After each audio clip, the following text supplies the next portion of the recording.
So basically, I'm going to do a patch rundown for the new 5.4 patch.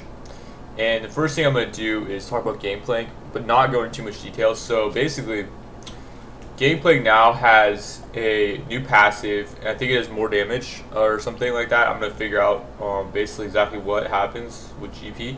But just know that when you go into a game, GP will probably be banned or first picked. And if it's on your team, you should probably dodge it because they have no idea how to play GP most likely. So if you're playing ranked, I would definitely say dodge GPs on your team, and if the other team has GP, I would say it's probably a free win because that's just how the game is. Like the new champion comes out, it's like Echo. When they come out, they have like 30% win ratio, and a bunch of players that never played GP before are just looking at this patch and they're like, wow, this is a great time to main GP. I've never played this new hero, but I'm gonna start playing it, and they probably have awful mechanics and they have no idea what to do, and so if you want a good rank tip is dodge GPs and then don't ban GP. Why would you ban GP? It's a free win if the other team has it.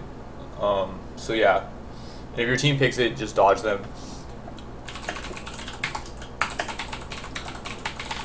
And so okay, so I'm gonna try to play GP mid, but basically, so I'm gonna go through the patch notes, and really not much really took me by that much surprises this patch. So Miss Fortune got a small buff. A lot of people think it's like a big buff, but it's really not that big of a buff. Her Q is easier to land. It's got like a cool little thing behind it now.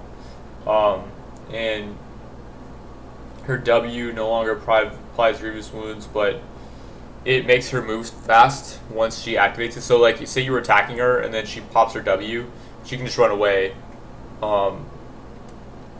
So yeah, so she's gonna be hard to catch, but in reality, like, she still has no escape really, so she has no way to like move. So that fact right there is like, I'm not sure if MF is gonna be playable.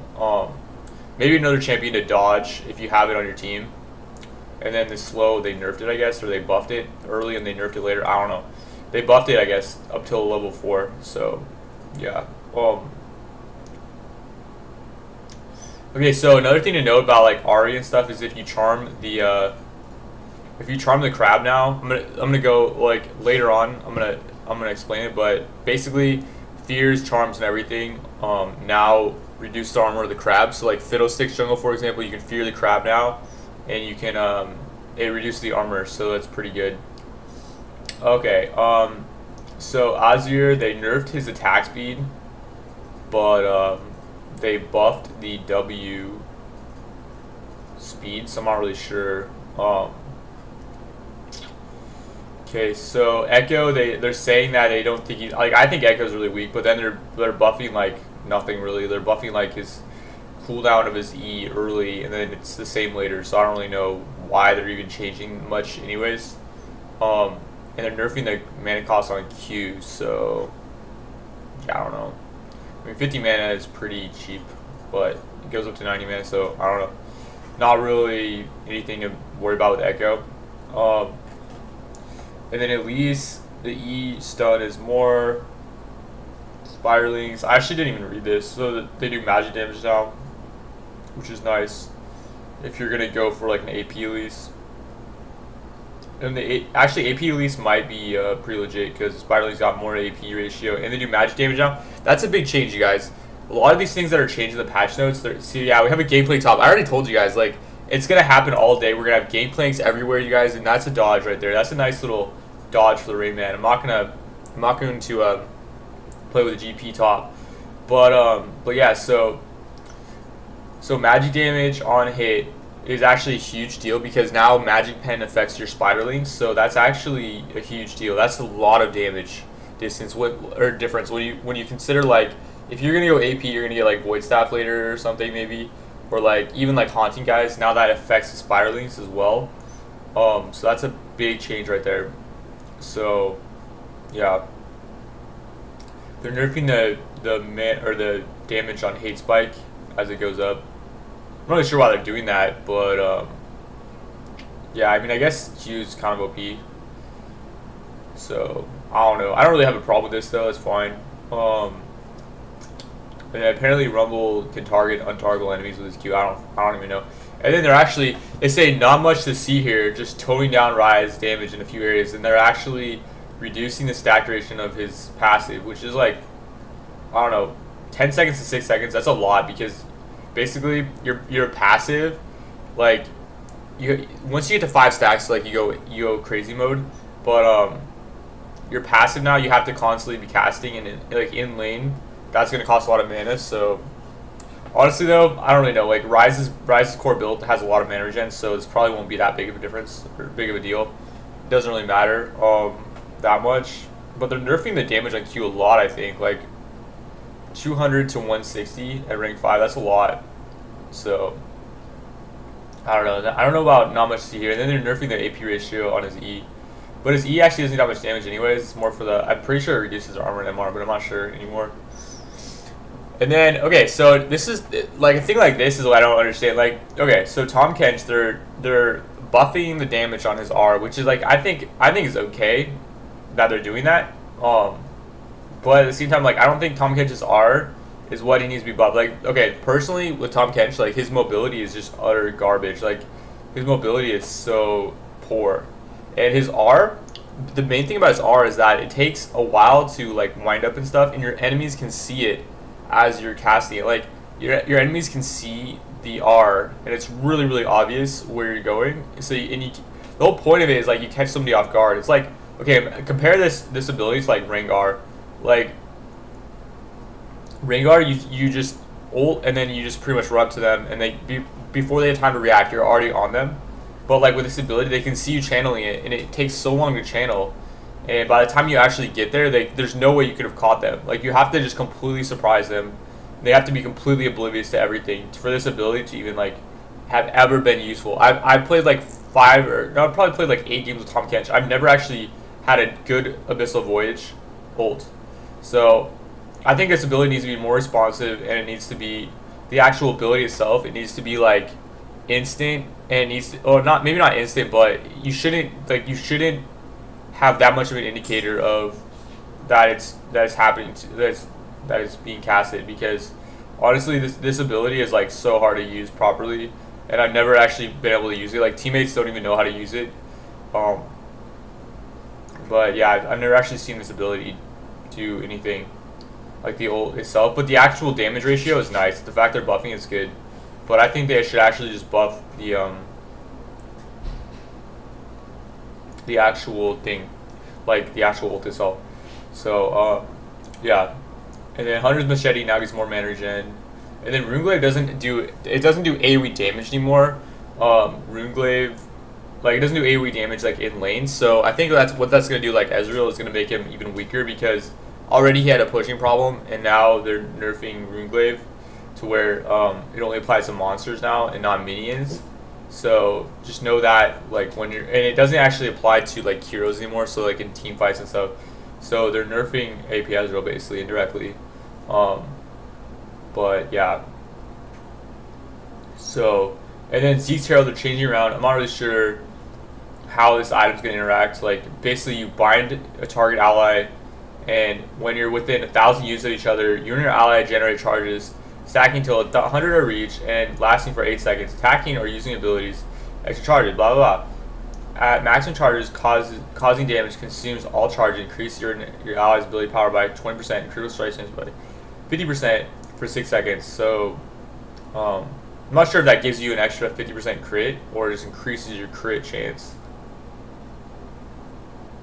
So like say you have like 20%, it increases the critical chance by 50%. So that'd be like you get like 30% crit in total, or it just gives you 50% on top of that. So that'd be like 70% crit. I'm not really sure how that works, but we'll see. I'm not really sure this item's gonna be that good. So let's see. The cost is, what's the cost on it? Glacial Shroud, so that's 950 plus Amtone, like 400 plus 400. That's 800. Almost 900, so 950. So that's like 20. I think it's the same cost. It's like 2,300 in that area, 24 or 22. So for that cost, you get mana, which is useless, armor, which is like somewhat okay, AP, and then CDR. I'm not really sure this is that worth. Actually, that's pretty worth for the fact that you get 50 AP and 35 armor. That's pretty worth, I'd say. So just the base stats, even without the active, looks pretty okay. 35 armor is not a lot, but it's mana is useless though, so don't even worry about that. 50 AP is good. It's okay. I'm kind of on the fence with this item. I mean, until late game, anyways, like, it's not going to be that useful. Assuming that the crit doesn't just increase by 50%. If it does increase by 50%, then maybe it could be useful earlier. But until you're, like, say your AD carry has like a 60 or 70% crit chance, then it would be useful by giving him like a 100% crit chance or something in a like late game team fight. I think this is more like a late game item though. I don't think this is like an early game item to rush for sure. So as a support, you'll probably never ever buy this item usually, assuming the games don't last super long. But I mean, honestly, at high or low, the more I've been noticing, like, games last longer. So especially the games where you come back. So this item, like, you might be buying this item sometimes. I don't know. It just depends how your games go, I guess. And so apparently Dragon and Baron now give timers when they die, so that's really good. Some retard is complaining right here. He's like, oh, why would you make the Dragon and Baron timer show to both teams? Because there's no reason why they shouldn't have information as to when Dragon and Baron spawns. Like, there's just no reason why they should be denied that information. It's like useless information that's being denied. And all you have to do is just type in chat.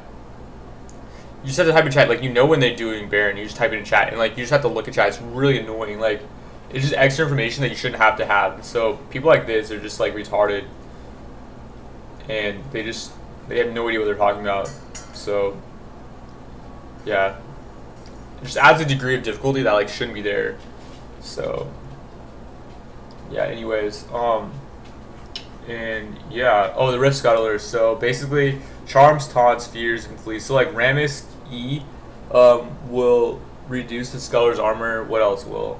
It'll actually indirectly make some junglers stronger, like Fiddle, because he can now do the Scuttler. Fears, Fleas, so it's not like slows anymore, or it's not, slows still don't affect it, but like Charms, Taunts. I'm trying to think. Rammus E, what else? Ahri's Charm. I don't know. There's a lot of things, but I can't really think of it right now. Oh, like Nocturne. So Nocturne can now do the Scuttler faster. So that's a buff to Nocturne, the jungler, indirectly. So yeah, so expect a lot of, like, also another thing is when the new skins come out, like, expect a lot of bad players playing these. So, like, honestly, like Quinn, Garen. Garen's never been good. So if you see a Garen, probably dodge it unless they use it as like a counter pick to like Irelia. So yeah, dodge Garens, dodge Quinns, dodge Aatroxes, dodge Twisted Fates, dodge Graves, and dodge Misfortunes. If you actually dodge Gangplanks too if they're on your team. So yeah, just at least for like a few weeks so people actually figure these champions out, and you'll be winning a lot more, I think, if you actually dodge these champions. So yeah, that's my patch rundown, you guys, and I hope you liked it. And so I'm gonna start playing some GP right now, hopefully. And yeah, I'm just gonna play on my LN account. I don't even give a crap if I win or not. So these people